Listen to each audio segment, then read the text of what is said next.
سلام ستړي مشئ د اے اف جی نیوز چینل قدرمند لیدونکو ستاسو پام راړوم د نن ورځې تازه او مهمو خبرونو ته د طالبانو کورنیو چارو وزارت په جومات کې چاودنې 10 کسانو ته مرګ ژوبله اړولې ده. جزئیات همدلته وګورئ او چینل هم سبسکرایب کړئ. د ماسپښین لمانځه پر مهال د طالبانو کورنیو چارو وزارت دننه په جومات کې چاودنې تلفات اړولي. سره له دې چې طالبانو اصلي تلفات پټوي، خو په لومړنیو څرګندونو کې رسنیو ته منلې چې 10 کسانو ته مرګ ژوبله اوښتې، چې 4 یې وژل شوي او 26 نور ټپیان دي. دا چې قربانیان څوک دي او لوړپوړي طالب مشران هم پکې شامل دي او که نه، اوس هم معلومات نشته. دا په تېره یوه اونۍ کې 2 لوی بریدونه دي چې کابل کې کیږي. اورلګیدنه د کابل ښارکوټي سنګي سیمه کې د زدران او احمدي مارکیټ رامنځته شوي او نږدې 6 ساعته یې دوام وکړ.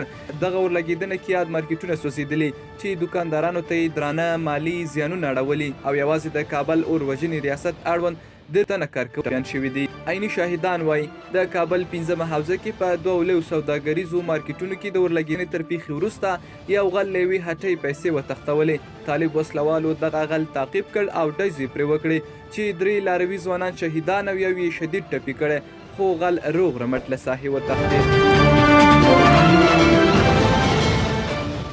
کندهار ډنډ ولسوالۍ کاریزک سیمه کې یو پلار خپل 3 زامن حلال کړي او بیا یې په پټه د شپې په یو هدیره کې ښخ کړي. حلال شوي کسان 14، 15 او 14 کلونو ترمنځ عمر لري. پلار یې امنیتي ځواکونو نیولی او په لومړنیو اعترافاتو کې موندل شوي چې رواني ستونزه لري.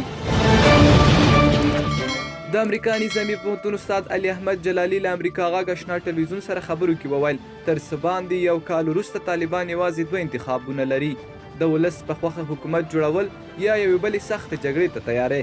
د نوموړي په وینا دویم انتخاب پر مهال ټول امکانات شته، په کور دننه له شدیدو مخالفتونو نیولې تر نړیوالو فشارونو پورې.